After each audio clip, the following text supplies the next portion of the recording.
Hello everyone, we're the Garrett brothers and in this video we will be discussing the EV market and find out if it has a promising future.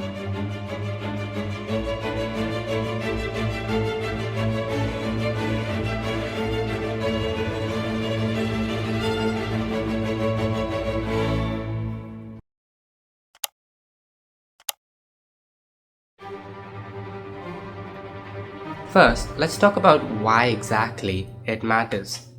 Now, despite this industry seeming to be completely normal, it actually has a hand not only in the future of the automobile industry, but also the future of geopolitics. We know currently that any country holding the resources to make fossil fuel have the most power in this world. However, EV vehicles and solar panels are their future counterparts.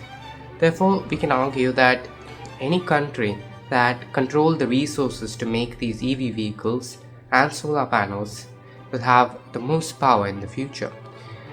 We can already see this battle of resources happening with US and China. They are spending billions on research and development of these EV vehicles. The question that we should be asking is, will these investments into the EV sector prove to be advantageous, and will India have a hand in this power play?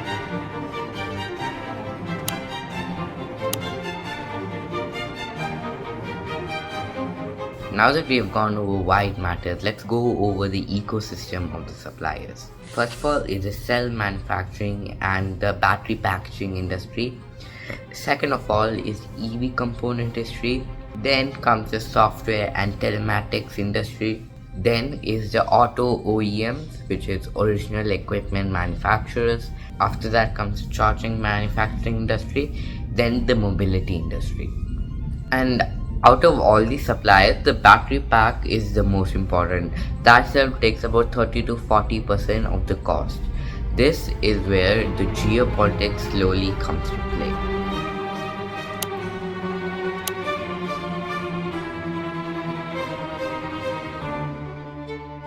Now, to understand the importance of the battery in geopolitics, we must first understand the makings of the battery. So let us go deeper into the battery cell and understand how it's made. At the top of the battery cell is the cathode. The cathode, you can think of it as a positive side of the battery, while on the bottom is the anode, which is the negative side of the battery. In between, there's an electrolyte separating these two. Now we can go even further into the cathode to understand how it's made. The cathode is made of manganese, nickel, lithium and cobalt. These four elements making up over 51% of the battery's cost. But why is it that important? Well, you see, lithium in the periodic table is the lightest metal available in solid state. And it's also extremely energy efficient, having an energy efficiency of 95%. Because of this, a lithium battery can hold more than 3 to 8 times more energy compared to its lead acid counterpart. Cobalt as well is just as important. Cobalt complements lithium really well. It increases the energy density of lithium and also makes it much more stable and gives it a longer lifespan. Now that we understand this, let's go on to the geopolitics of the battery.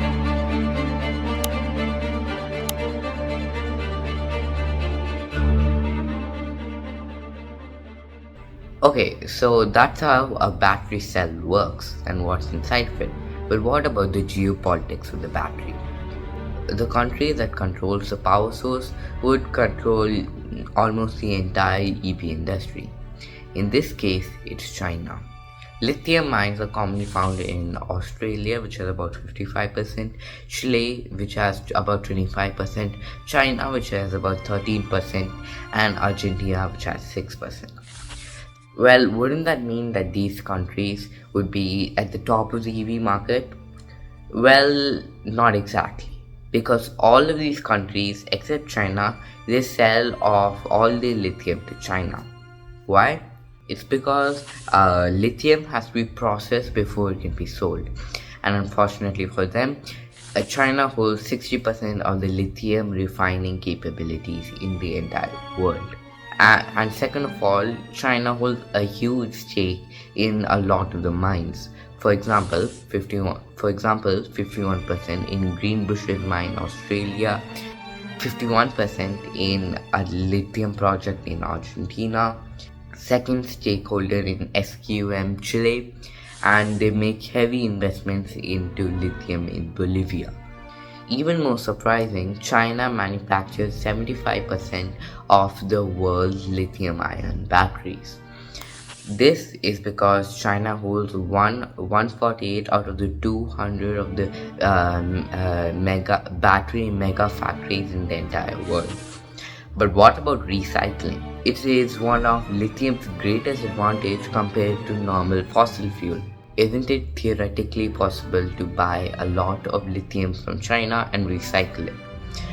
Well, unsurprising by now, China also owns 66% of the world's recycling capabilities, meaning all of that would go back to China anyway. Even in the cobalt sector, China employs a similar strategy. 72% of the cobalt in the world comes from the Democratic Republic of Congo, and out of the 19 mines that are there in the DRC, China owns about 15 of them. It's pretty easy to say that China dominates the global EV market. But what does this say for India?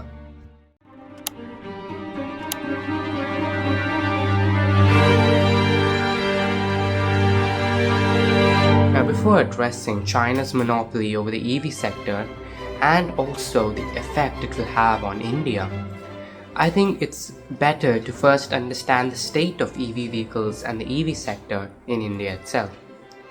Firstly, I went through the market trends and I found the results to be quite surprising. India had sold over 1.5 million electric vehicles, which is a 46% increase compared to the last financial year.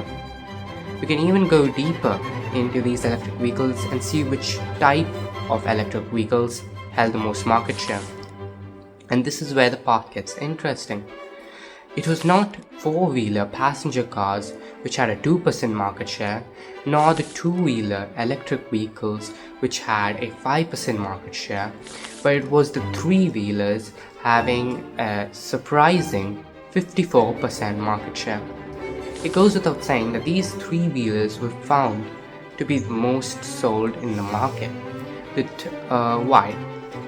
There are a couple of reasons, but a common pattern is the initial cost seems too high.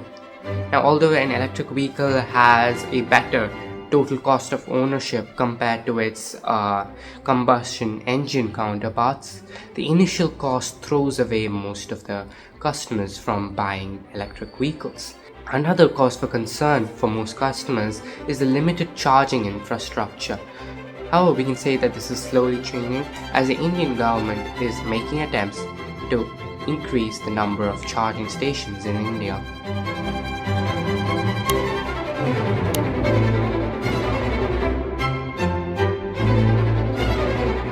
Those are the market trends, but what is the government doing to promote EVs? The government is promoting EVs by putting into place many subsidies.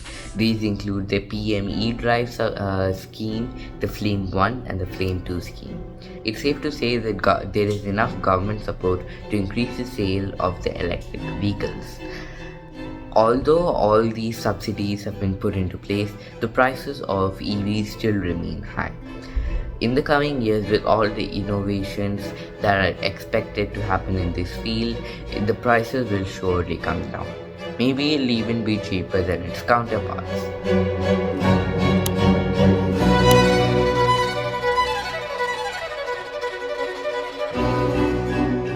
Now, it goes without saying that, as with any other country, India is left with no other choice but to rely on China for its lithium supply. The real question is this: is there a possibility that India can break free out of this monopoly and establish its own foothold in the EV sector? First off, it really has no chance of doing that at the present, where China has a strong monopoly over the EV sector. But there are possibilities of it relying on its own resources in the future. There are attempts being made to create alternatives to the lithium-ion battery. For example, the solid-state batteries, the sodium-ion batteries, and the hydrogen fuel batteries. But despite the number of innovations, none of them can really hold a candle compared to lithium.